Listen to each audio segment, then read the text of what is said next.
There's a week to go to Black Friday, but the Black Friday sales are already underway. Instead of being on just one day this year, it's November the 27th officially. Many shops are offering special deals over a whole month. It's to prevent their delivery systems from getting overloaded. So will there be much enthusiasm for it this year? Our reporter Julia Paul asked some shoppers about that in Southport town centre. I think sometimes you just get some real bargains, and we tend to browse more, and then if we find anything that's decent, we'll just buy it. It's like a ritual, isn't it? Black Friday is where people rush to the shops, and I think it's ridiculous.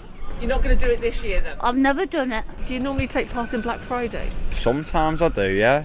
If I see anything, yeah.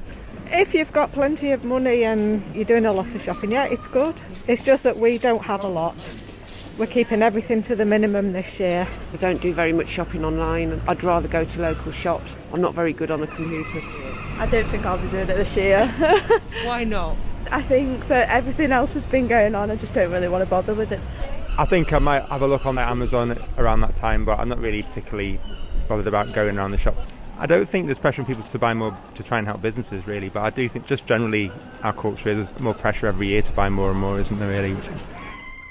Shoppers in Southport. Well, the whole idea of Black Friday came to us from America, and it's inspired a lot of frenzied shopping, but there's also been a backlash.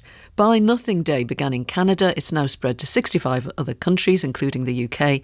In Bradford, one group, Art Works Creative Communities, does its own Yorkshire version. They call it Buy Nowt Day. Deb Collett is the coordinator, and she told me how Buy Nowt Day got started. We were very, very aware of just how that Black Friday pressure was increasing. And we wanted to join with this movement to raise awareness of how sort of consumerism wasn't doing any of us any good, nor the planet. And we also wanted to provide a positive place to explore alternatives because, of course, Black Friday is solely based on people's capacity and ability to spend money. And there are a great number of people in Bradford who don't have money, who can't participate in that festival of spending. Well, normally you do your own kind of festival at your centre, and you encourage people to make things, and also you offer debt advice. What are you going to do this year? Clearly, sadly, we can't welcome people into our venue, so we're sort of going to them on the internet. We've got a Buy Nowt Alternative Black Friday webinar on Thursday the 26th of November from 5 p.m. and it's drawn interest from across the Atlantic, and internationally there's a really splendid movement to look at financial inclusion and helping people who are experiencing real difficulties with money at the moment. So we're joining with all sorts of other international partners, with our local partner, the Anti-Poverty Events Group, led by Bradford District Credit Union, to have a webinar to sort of share ideas and explore ways of moving forward. What do you tell people about how to make stuff? Because that's the difficulty, isn't it? It's okay saying buy Nowt, but then people will have children they want to give gifts to and so on. Absolutely. When we can, practically, and sometimes online these days, we do quite a lot of sort of repurposing and using what's in the house.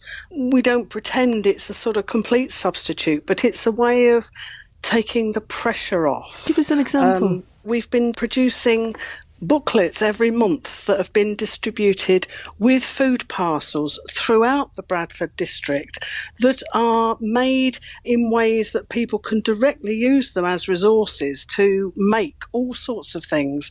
We've been using rubbish ideas with old toilet rolls, and it's amazing what you can make. We've been holding mask competitions every month, kids having made their masks, taking up a pose, being photographed and sending that in for the next edition. We've sent out now 36,000 bundles of creativity in Bradford since May.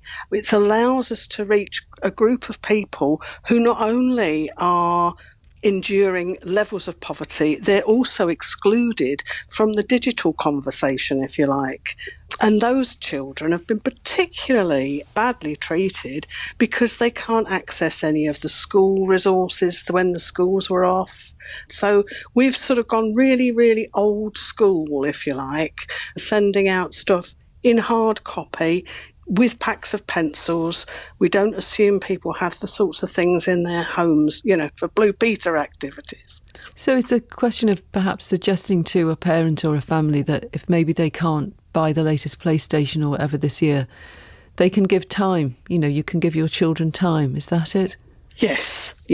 I mean, it's a real sadness that we can't actually do it together, because it is that sort of sense of community that can really help and also increase people's confidence in taking on doing creative activities with children. The government has been encouraging people who can afford to spend money this year to go out and spend it, to help the economy recover. So we had Eat Out to help out, didn't we? Do you accept that? That if you do have money, you probably should spend it this year?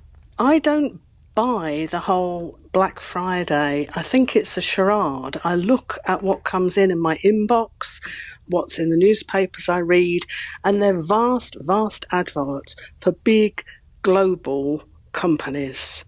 Now, that's not strengthening our local economies.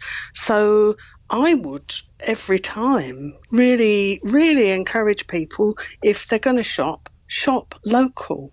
Support your local economy. There's a lot of very small businesses going under. I don't see Amazon going under anytime soon. That was Deb Collett from Artworks Creative Communities in Bradford.